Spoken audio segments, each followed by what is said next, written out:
weeks, even though it's not yet clear who carried out that Berlin truck attack. Questions are already being asked about Germany's open-door immigration policy. Is it a threat to their national security? And what does it mean for the Chancellor Angela Merkel as she faces voters in next year's election? Well, joining us from our central London studio for today's debate on that subject, we have Douglas Murray from the Henry Jackson Society and senior editor at Novara Media, Aaron Bastani. Hello to you both. Thanks for talking to us about this very sensitive subject here on Sunrise this morning. Douglas, I'll come to you first, if I may. Events on Monday night, even though we don't know if somebody who came into Germany through this open door policy carried out the attack, the backlash has begun. Critics saying that Angela Merkel has blood on her hands. Yeah, I think people have to be very careful not to jump ahead of the news. ISIS has, of course, claimed responsibility for the attack, but organisations, terrorist groups like ISIS quite often claim responsibility for attacks which they actually aren't behind. So we'll wait and see, I think, until we know precisely who it was who carried out this atrocity in Berlin on Monday night. I think the important thing to remember, though, is that this comes after a long period of concern in Germany, which is not unwarranted. I mean, it was in July of this year, only 6 months ago, that a Syrian asylum seeker in Germany carried out Germany's first suicide bombing in Ansbach, outside a wine bar. He tried to get into a music festival and detonate there, but he failed and detonated outside a wine bar. That same month, an asylum seeker from Pakistan carried out an attack on a train in Bavaria in the name of ISIS, an axe attack which very severely wounded 4 people. 2 weeks ago, just at the beginning of this month, a 19-year-old woman who was a daughter of an EU official was raped and murdered in the south of Germany, not far from the Swiss border, by an Afghan migrant. Now, this doesn't mean, of course, it always has to be stressed that that migrants in general are responsible or anything like that. But obviously, this is a massive political issue for Angela Merkel, because it was Angela Merkel who decided to let so many people, more than 1 million people in 1 year, into Germany when they were utterly unvetted, their origins were unknown, their identities and beliefs were unknown. And the German people are very worried about this, and I would say that they're right to be worried about this. Aaron, Angela Merkel letting in 1 million or so people unchecked. Would it have made a difference if they had been checked? Because if you look at other countries like France, they have homegrown terrorists. Yeah.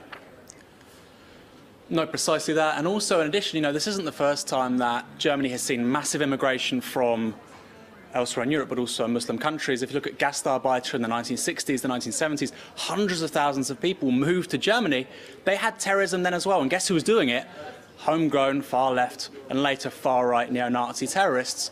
So, look, I think it was 890,000 people made asylum applications into Germany last year. Clearly, statistically, you are sadly going to get some very unhinged people, actually, given what they've been through, PTSD, trauma, suffering. I would be surprised if you didn't see instances like this, as regrettable and terrible and as tragic as they are.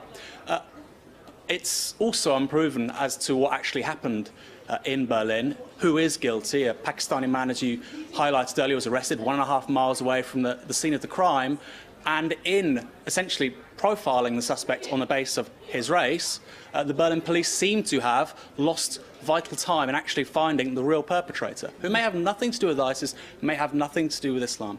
And Douglas, is the bigger issue here the fact that, I mean, a lot of people are saying right-wing critics are attacking Angela Merkel, but so many people getting in touch with us on social media this morning are saying, what is right-wing about wanting to know about the person that lives next door to you?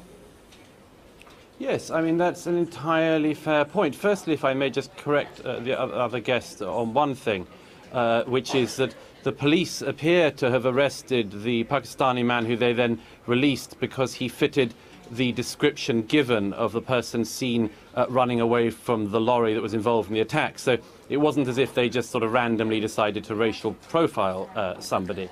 But as for this very important point about what the German people feel in this, I've spent a lot of time in Germany and across the entire continent in recent years looking at this story. It's an enormously difficult and nuanced story, the story of what Angela Merkel did in 2015. But you see, the strange thing about it is that there are so many extreme opinions on all sides about this, and actually the most obvious opinion is what used to be, until very recently, a very mainstream opinion, which is that countries and nations and peoples should have borders, and that the borders should work, and that countries and nations and peoples should know who is coming in to join them, and that if they don't, or if people come in such large numbers and they don't know who they are, that society, that peoples, are likely to have a disintegrating effect over time. That this has become deemed an unusual or indeed right-wing view is a very strange thing in our times, and something I think won't last very much longer, by the way. Yeah, Aaron, what is so wrong with German citizens wanting to put Germany first and protect themselves? Well, first of all, Angela Merkel has an economic calculus as to why she allowed so many people in last year. Germany has low birth replacement rates. It has an ageing population. For the country to actually continue as a successful, thriving economy, it needs new people. There is a calculus beyond merely doing the morally right thing. Also, Douglas, just to point out, I think is wrong here. This is not new. If you look at Irish immigration into Britain in the 19th century and the 20th century, 19th in particular, massive. And guess what? People were saying the same thing then. It would lead to a disintegration, a moral depreciation of the fabric of English civilization. Same thing, like I've already highlighted, happened in Germany in the 1960s, 1970s, not just with Turkish Gastarbeiter, but Italians too. Look, mass immigration is nothing new. Borders are new, by the way. You don't really need a passport to cross borders until the 20th century. So historically, I think Douglas is wrong. But I will concede the point that, yes, I think most people very reasonably would want people not intent on criminal ambitions to be entering and living in places like Germany, Britain, France. That's totally fair. This isn't new. Let me just pick up on that. This is several arguments you've just heard from my fellow guests here, which are quite commonly heard and are commonly erroneous. The first is that this isn't new. Actually, the mass importation of millions of people from totally different cultures is pretty new. The immigration that Britain saw from, for instance, Ireland in the 19th and 20th centuries was not comparable with this. Let's face it. Irish to Britain immigration is not a very large or any significant movement across cultures. Movement from, for instance, Eritrea, where a lot of the people going to Germany are from, Eritrea to Germany is a very large difference. And as for this idea that Angela Merkel needed to import all of these people for economic reasons, let me, first of all, just give you one example of how preposterous an idea this is. If it were really the case, and I think at the very least it is highly debatable, that Germany, in order to continue to be a thriving economy, needs to bring in people to constitute its workforce, and in the wake of the Second World War, famously, as has already been mentioned with the Gastarbeiter programs, that was done in limited numbers. But if it was the case in the 21st century, that Germany had to import people to be its workforce, why would it not, for instance, go to Spain, Greece, Italy, where youth unemployment is at unprecedented levels, usually wavering somewhere near the 25 to 50% mark? Why would they not bring in workers from these countries who need jobs? Why would you import the next workforce, if that's what you believe Angela Merkel is doing, Aaron respond to that, because we are running out of time, Douglas. I mean, Aaron, Afghanistan, respond why to that, would you because, do that? you know, Douglas is basically accusing you of spreading a conspiracy theory, if you like. No, I don't think I'm doing that. I'm just saying he's wrong. No, I mean, just to clarify a point, I don't believe this. I don't think you need to have huge immigration to deal with ageing populations, demographic decline. We have something called automation.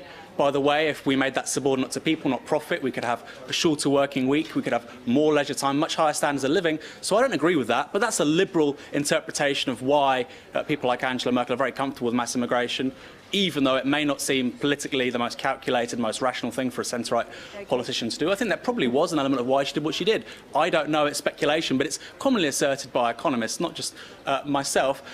And yeah, I mean, I'll leave it at that. But all these points it's about... a pretty rough deal, though, isn't it? Douglas, let me say one more thing, sorry. Sure.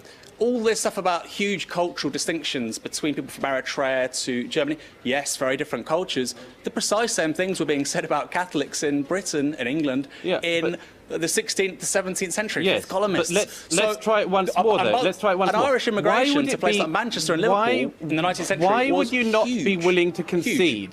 Why would you not be willing to concede that, for instance, a French Protestant Huguenot in the 17th century, moving from a Protestant movement in France into 7th century Protestant England, is a less significant cultural shift than taking, for instance, an Afghan Muslim and putting them in Norway? Okay, well, why would you not just concede these are totally Douglas, Aaron, I'm different afraid we have things? run out of time. We'll leave it there. What we'll do is we'll pass on each other's emails to each other, and you can answer that point of it, and we'll tweet it. Thank you. I'm as British as they come, mate. All right, thank you. Thank you, Douglas and Aaron. Thank you. Very contentious issue to debate there. Get your views in, news@sky.com.